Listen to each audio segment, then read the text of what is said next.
We've come to the end of our New South Wales tour, and what a glorious day and glorious way to end it. I'm Madeleine, this is the Cellar Door Australia.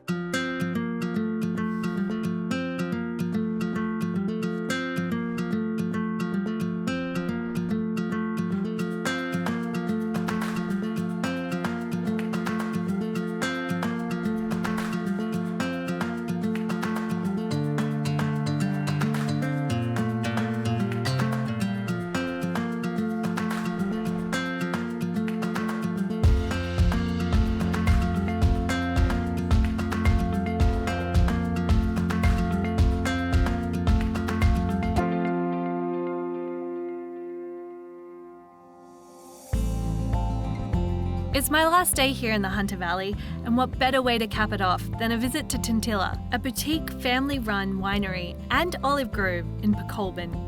There are plenty of great varieties in the Hunter Valley. It's Shiraz and Semillon that are the most iconic here. First up, I'm meeting winemaker James in the vines to find out why this region is so iconic for Shiraz and Semillon. Well, James, this is gorgeous here. Can you tell me about what you're growing? So this particular block here is our Shiraz block, and it's a very vigorous block, as you can see. We actually have to go through and hedge it back, so you'll see here we've actually cut this bit, because otherwise they end up trying to touch each other. Which makes it very tricky for when you're doing the tractoring and stuff. We've been really lucky, obviously, this year. We've had quite a bit of rain compared to the last couple of years, where it's been a bit on the drier side. It's early summer. Yes. So what are you looking for in the grapes right now? Well, at the moment, obviously, we've gone from flowering, so that flowering's all over. We've now got obviously all these lovely sort of bunches, probably slightly bigger than what you call pea size. Next stage after this is what's called veraison. This is actually an interesting time of the year for them because they're quite protected at the moment. At this stage, they're quite hardy, but once they go for that next stage, that veraison stage, when they start to soften up, that's when you can have some issues because they're more susceptible to disease and stuff. So that's when you don't want those heavy rainfalls and what have you, and you want lots of sunshine. But obviously at the moment they're looking all nice and healthy. We've had a little bit of rain, which is great. You know, the vines, it's surprising how much water helps vines. Like all plants, they like a little bit of water to keep them going. So they're all looking so healthy, I can see, so just looking down the line. Yeah, I think we're, fingers crossed, things are looking like we're going to have a nice season on our hands again. When would be the ideal time for you to harvest? Okay, so how far away is that one? Yeah, so Shiraz we normally pick around about that sort of first week of February. We have picked earlier in the really dry years, of course, but the normal time is that sort of first week of Feb. And we do our whites a little bit earlier, obviously. They're more sort of January. And can you tell me about how you chose and settled on these varieties? Well, obviously Shiraz is king. Hunter Valley is well known for Shiraz as well, of course. So that was a no-brainer. Semillon as our main white variety locally, and makes a fantastic dry white. Merlot, because I think it's good for blending. That's kind of what we planted it for. It makes a lovely wine on its own. I actually think Hunter Merlot's fantastic. It's a little drier than Shiraz is, but it's just a lovely wine. And then we've obviously got our Sangiovese, which is our Italian variety, and we were the first to plant that locally, so we're quite passionate about that. It's great for rosés as well, makes some really nice rosés with that, and obviously more traditional straight red. And the blends, we do that one as well. That's what we use the Merlot for. So it sounds like you were influenced by the local surroundings as well. Yeah, definitely. Yeah. So you sort of, you look at what's happening locally and you go, okay, well these are natural fits, and then you want something, I think, ideally a little bit different, and that's why we went with the Sangiovese. And bringing something new into the region too. Exactly. It's exciting. Yeah, no, I think so. And how large are we looking? Because it looks like it goes on forever. It's so gorgeous. I know, it's a bit deceptive, our block, because it's very narrow and very long, and then we're sort of hemmed in by the natural gums. It's only a 25-acre block. We've got about 17 acres of it actually on the vine, and then we've also obviously got the olives as well. So we've got about 450 olive trees, sort of spread out over the property. So where we couldn't put vines, we put olives. Nice. like you're thinking. Yeah, that's it. You got to use it. You got to diversify. It's farming. You got to have something else to do. Keeps you busy. Speaking of which, let's kick things off with some olives, shall we? This looks very impressive. Yeah, a little tasting. Yeah. You know, this is what you come here for. Yes. And talk me through these olives. The Manzanello's here, the Fanto's in the middle. We also have Calamatas here, but that's done with a bit of chili, so that's why there's a nice bit of chili to on top indicate. there. And then we have 2 local oils, both extra virgin olive oils, which are very nice. And then we also make an olive tamponade, olive paste. So they're all very tasty. That's obviously the sweetness that they get, and the salt, obviously, which is what olives are. With the frantoios, it's a very nuttiness about it, which is quite different to your more traditional olives. Which I This really is like as well. great. You know, they're lovely little things. Bursting with flavour. Yeah, and they do go so well with obviously with the wine. Yeah. Okay. And so this is going to be a bit nuttier. Yeah, it's just got a little nuttier. Obviously they're not pitted, so they've still got their seeds. But the reason for that is that they actually go through a fermentation. So that's part of the processing. It's the traditional method that we use. So they go into a salted brine, and then they ferment for about a month. And then we mature them for about at least 6 months before we start serving them. And then we put a little bit of lemon, garlic and oregano with them, so you'll obviously see little hints of that stuff in there as well. Definitely, yeah, definitely now you've said that as well. It's like, I knew it was in there. Yeah. And that is much nuttier. Yeah, of a taste. yeah, it's quite different. And it is traditionally more a oil olive, but we really like it and it works really well. Now this is the mixed olives. So that's a mix. So, and the big difference obviously is that little bit of chili, but chili's a good thing.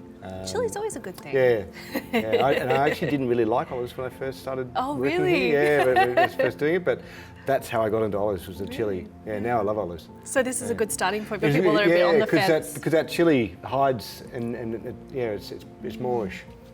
Oh, that's really good. You know, chili's great in everything. You know, a little bit in pasta dishes is always very nice, but you just need little bits. You don't need to burn your mouth out. It's almost like the end flavours brings it out a little bit. It kind of enhances the olive. Yeah, for sure. That's delicious. We've got 2 different olive oils, both local, both extra virgin. So fresh. Fresh. That's, I think people don't understand about olive oil is it needs to actually be fresh. It shouldn't really be much more than a year old. And a lot of people buy imported olive oils and they're actually over a year old and they've really lost all their refinement. They're still fine and they're tasty and all the rest, but there's a big difference between a fresh, young extra virgin olive oil compared to an old one that's been on a ship coming out here. The local olive oils are fantastic. Traditionally, tamponades are normally made with just black olives, but we have both, so we tend to use both. Obviously, it's anchovies, capers, Dijon mustard, garlic, lemon, a little splash of Merlot, just for something a bit different, and Dijon, which is a bit unusual. And that Dijon adds a sweetness that you don't normally get in a tamponade, but it's really nice. And it's all fitting in this little cracker. And it's great. You can just put it through pasta, or obviously on a nice piece of bread and crackers. That's really tasty. Yeah. It's probably the tastiest I've and ever it's had. actually really nice with the steak as well. I can see that. So It would really bring out those meat flavours too, like the red meat. It's just a really good foodie thing. Oh, I think that's got to be a new staple of mine now. Sounds good to me. Stay tuned. We'll be back after the break.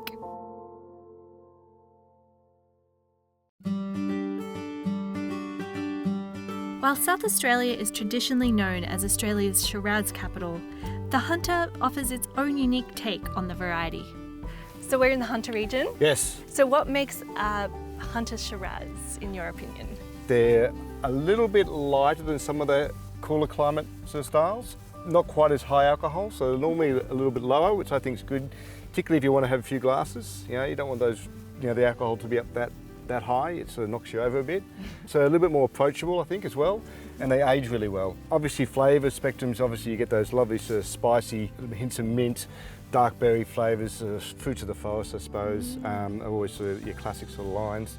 And then obviously you got some nice oak in the wine, I should say. You then get those lovely sort of chocolates and caramels and vanilla characters coming in from the oak. So overall, just a lovely mouthfeel, and Shiraz always has a natural sweetness about it, and I think that's why everyone likes it. Even though it's not necessarily sugar sweet, it just has a nose that sort of tricks you. It's flavours that people can recognise, and I think people don't want to get caught out not knowing what they're doing, and a Shiraz is so readily available, and so overall, I think Shiraz, you can tell a Shiraz when you get a Shiraz. On that note, let's have a taste, shall we?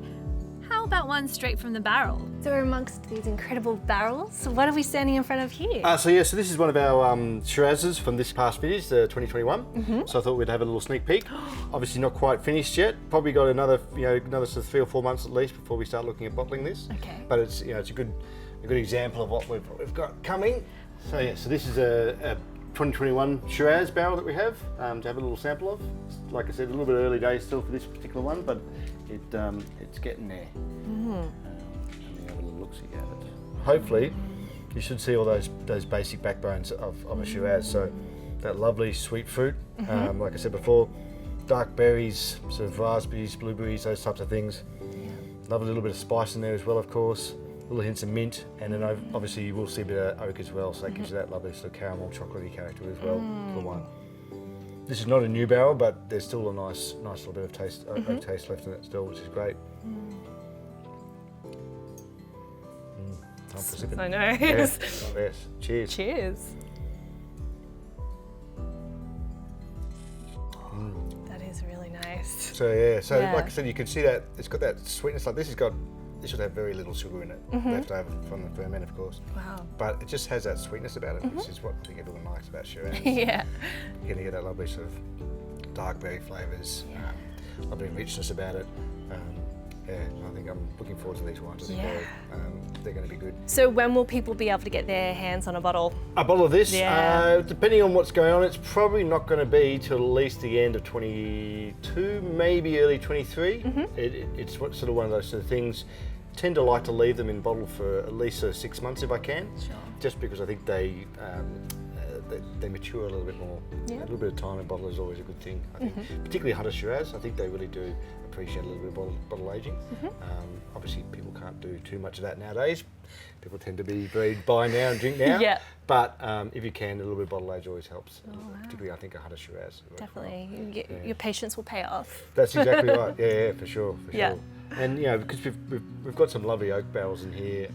They're particularly some of the French barrels that I like to use. Particularly with my Shiraz again, I tend to like to use slightly bigger barrels. So this is actually a small one. This is only a 225 barrel. But I tend to actually like to use a slightly bigger one, which is 400 litre barrels, which is a bit of a funny size. Most people tend to use 300s or 500s, but the 400s I find is a nice balance between the two. And some lovely sort of French barrels that really work really nicely with Shiraz. Oh, lovely. It's great getting this insight into the subjective nature of making wine. After the fruit's picked, so much comes down to the art of blending and aging. Well, I think it's looking at each individual barrel because you can really see some distinctive characteristics, particularly when they're new. Obviously, they all have their own little nuances. But even with an older barrel like this particular one here, they all look different, and it's great because you line them all up and you get to taste them all. I do that once a month, which is a hard job. Someone's got to do it. Someone's got to do it, and by doing that, you really stay on top of it, and and you can decide when and if it's ready for bottling. So, for example, this year I bottled my Cabernet Merlot earlier than I would normally because I thought it was ready. It's a wine that could go now, where normally I might do 12 months for my Cabernet Merlot. This year I did 10 months. So just one of those sort of things, and that's why you're constantly looking at the barrels to make sure you don't want to miss that opportunity. You go, okay, well this might be where it is, and you can get it out to market as quickly as you can. Quite an art form. Yeah, I mean that's the skill of winemaking is actually this side of it. Making wine isn't actually that hard itself, but it's the blending, the final blending, and knowing what you want, and then deciding what flavours are working for you. The best thing about this job is that you can come to this point. Sit back and take a sip with enjoy, all your hard work. That's exactly it. You sit back and you think about the weather you had that year, and you go, it's all encapsulated in this glass in front of you. Beautiful. Well, I might just enjoy your hard work right now. Sounds good. Cheers. Cheers.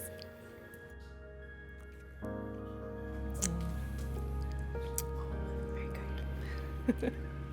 Well, I don't know how we're going to top that, but we'll give it a try. See you after the break.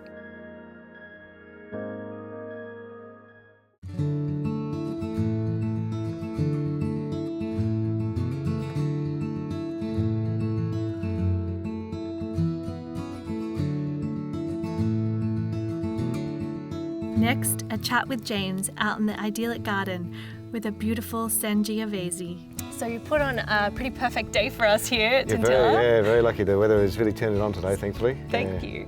Can you explain how you came up with the name Tintilla?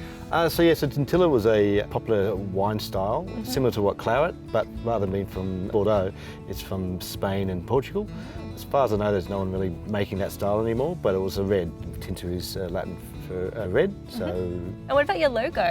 Yeah, so the logo is a Dionysian figurine. For those not well versed in the Greco-Roman gods, Dionysus is the god of fruitfulness and vegetation, and, of course, wine. Originally it actually had a discus, but we changed it to a bunch of grapes in its hand just to make it a bit more winey. Lovely. And what sparked your interest in wine to begin with? Well, I think we were always, Dad and Mum were always more of wine drinkers, not beer drinkers. Dad was always, being a surgeon, he knew he couldn't do that forever. So he wanted to have something to do, and so he decided that he thought, having a winery would be a good option. It started out as a hobby and very quickly became a job for everybody. Yeah, and how many siblings do you have? I've got 3, so I've got 2 brothers and a sister. Lovely, yeah, and you all pitch in. So that sense of family has really infused your business as well? Yeah, that's it. It's it makes it very personal. I always knew I wanted to do something on the land, and so this is great for me. And obviously everyone else gets involved as well. My 2 brothers and my sister, they all come and help. One of my brothers does the shop, he runs our shop, so sells all for us. And the others come in and help whenever we need them. And particularly like harvest time, when you really need all hands on deck, they come up and they drive tractors, they help harvest, they pick the grapes and stuff. So it works really well. So it looks like you try and pass that on to your patrons and visitors that come, that sense of family and personal experience. Yeah, that's it. That's why I think you come to a small boutique style winery, because it's personal, and you're often meeting the people that are making it or planted the vines or whatever it is. You get to hear the full experience and kind of feel a bit involved in what you're drinking. Definitely. Speaking of... Should we try some? I think so. So this is our Sangiovese Rosé. This is the wine we call Rosata de Jupiter. And it's just a lovely summer wine, perfect for a day like today. Sitting back and relaxing, nice light lunch, and you can't really go wrong with it. Yeah, that looks so lovely. Cheers. Cheers. It's got those lovely strawberry, watermelon notes on the nose. Definitely. And such a perfect day like today. Ideal. Yeah. Lovely, a little bit of sweetness, but a nice dry finish to the wine. Oh yeah. This is just really refreshing. It is really refreshing. And nice and cold. You really can't beat something like this on a hot summer's day. Cooling. Yeah, exactly, for sure. So we obviously planted Sangiovese. We were one of the first to plant that in the valley, so it's our sort of point of difference. Yeah. And so we're very proud about the styles that we do with this, and we do a couple of different options. And how did you come up with the idea to plant it? Similar climate, although obviously we get a bit hotter than they do in Tuscany, but that sort of coastal influence. And it makes lovely rosés and obviously reds as well. There's something about Italian wine varieties that they just work well with food, which is great. And speaking of food, you do have a lot of olives here. Got the best of both worlds here. It is, yeah. Well, I think it's the ancient Greeks said you're not cultured unless you grow vines and olives. Oh, see? That was what they thought, so I reckon it can't be wrong. Following history, you can't be wrong. That's it, yeah. Olives, red wine, Roman goddesses. It's a little slice of the Mediterranean. Australian style. Time to head up to the deck for a final tasting. First up, the classic Hunter Valley wine, Semillon. Obviously, Semillon's a main white variety from the Hunter Valley. It's our sort of icon wine as such. And then this is from 2021, so this is about as fresh as you get it. Semillon is made as a tank ferment wine, so there's generally speaking no oak in Semillon from the Hunter. Other parts of Australia they do oak it, but we don't, we do just tank ferments. And so what we're looking for is lovely, fresh, clean flavours, citrus lime backbone to the wines. And then I think this particular vintage we've got lovely, slightly herby, almost like thistly sort of notes. Oh yeah. Which are really nice, really fresh. And obviously a very clear, crisp style. And seafood is its perfect match. Oh yeah. Oysters, if you can. Oysters. Oh, yes. Yeah, that's kind of where the money is. Ooh, that smells so good. But that lovely, fresh, clean. Obviously a dry wine, but it just is a light, refreshing, and on a day like today, it's really nice. Yeah, definitely. It's perfect for an Aussie Christmas. Exactly. Yeah, good summer wine. Very good summer wine. Beautiful. It's No, is it one of your favourites? Yeah, definitely. I mean, it's sort of the pinnacle. Interestingly, it's a style that ages really well. and it changes quite a lot, and it goes away from this lovely sort of very fresh, clean citrus characters. They're still there, but you start to see this almost like oakiness in the wine, like a sort of a creamy, buttery character comes into the wine. It's quite interesting. It's just one of those sort of things that as it ages in the bottle, it gets these characters coming through. Wow. And that's kind of the beauty of aged wines. Yeah, and where it can progress from here and where Definitely, it ends up. and it's interesting because you'll find people who don't like the sort of lean style like this, they will like that style. And now to try the Shiraz, the finished product that is. So this, which is a 2021, this is our current releases. So this is 2019, our drought year. Really, for us, this is about as big as I've ever got my reds. Really full, intense style. Again, obviously all those lovely sort of spicy, minty characteristics, dark berry flavours, a lovely almost inkiness about it. And again, Shiraz always has that natural sweetness, which I think's the reason why it's so popular. I'm so curious to taste this since I've tasted the barrel. The barrel there, for sure. Yeah. And the lovely richness from the barrels as well. You can really see that sort of charry, oaky character coming in, that sort of chocolate and caramel characters coming into the wine. Yeah, those caramels and chocolates. And a lovely, rich, full mouth. Yeah, I definitely, it's a beautiful, bold flavour. Yeah. It's gorgeous. Yeah, no, we're really happy with this one. Yeah. It was a good vintage. So the first time you got it this big, you were saying? Yes, normally Hunter Shirazes can be a medium to heavy red, I suppose. This is more on the sort of heavy end of that. Yeah. Oh, yeah. And what would you recommend to people to pair this with food? Yeah, look, I think you really can't go past that steak option. That's, any good red meat. That's kind of what you want to do. Yeah, definitely. That's what it works for. Yep. It's gorgeous. Well, I am very much enjoying my class. Thank you so much for walking me through all the beautiful products you have here. And thank you again for showing me around on such a beautiful day. I've had a lovely day. Great, thanks for coming. We really enjoyed it. Cheers. Cheers. I've had a wonderful time here in the Hunter, from the cider to the wine and everything in between. Thanks so much for watching. See you next time on the Cellar Door.